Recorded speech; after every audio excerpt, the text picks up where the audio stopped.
What if I told you that not understanding 7 simple real estate words could cost you $40,000? I'm Tiffany Weber and I'm a real estate attorney in North Carolina, and I've seen this happen more times than I can count. But here's what's really crazy. After doing thousands of real estate closings, I realized that most people are walking into the biggest financial transaction of their lives completely blind. By the end of this video, you're going to understand these terms better than most real estate agents. Now, I know what you're thinking. Great. Another lawyer about to bore me with legal jargon. But that's exactly what I'm not going to do. I'm going to break down these 7 essential terms in plain English the same way I explain them to my clients who are sitting across from my desk, probably feeling just as overwhelmed as you might be right now. And here's why I'm the person to tell you this. I don't just practice real estate law, I live it. I've seen both sides of these transactions, and I've seen what happens when people don't understand what they're signing. So let's get right into it. The first term everyone needs to understand is real estate itself. Now, the legal definition is pretty straightforward. Real estate includes the land and any permanent structures on it. But here's what it really means. You're buying something you can actually touch. Unlike stocks or crypto, real estate is tangible. When you buy a house, you're getting the dirt it sits on and the building. And here's the kicker. They're not making any more land. That's why over time, real estate typically goes up in value. The second term that trips people up is equity. The formal definition is the difference between what your property is worth and what you owe on it. Here's what it really means.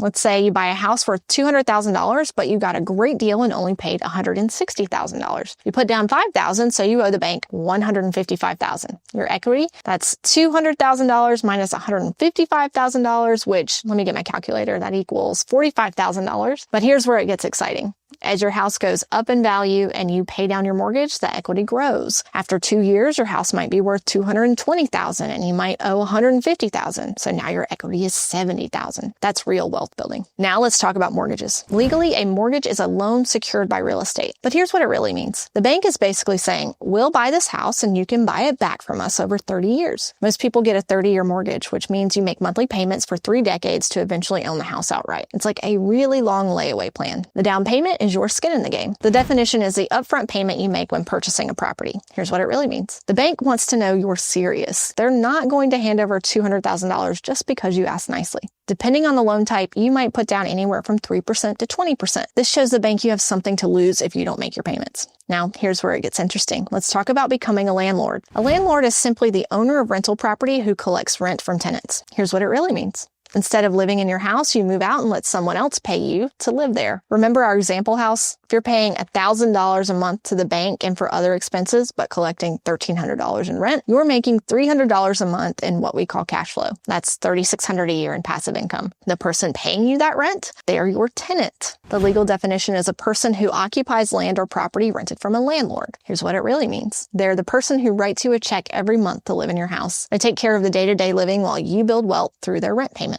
When you're collecting that rent, you have what's called a rental property. This is real estate held for the purpose of generating rental income. This means that you are in the business of housing. Every month, someone pays you to provide them with shelter. It's one of the most basic human needs, which makes it a pretty stable investment. But maybe you don't want to be a landlord. Maybe you want to flip the property. Flipping means buying a property with the intention of selling it quickly for a profit. Here's what it really means. You buy low, maybe fix it up, then sell high. Using our example, if you bought for $160,000, owed $150,000, and sold for $190,000, you'd walk away with about $40,000 profit. That's a flip. Now, here's the bottom line in all of this. Understanding these 7 terms isn't just about sounding smart at dinner parties. It's about making informed decisions that can literally change your financial future. I've seen clients who understood these concepts walk away from closings with tens of thousands in equity. I've also seen people who didn't understand them make costly mistakes that took years to recover from. The difference?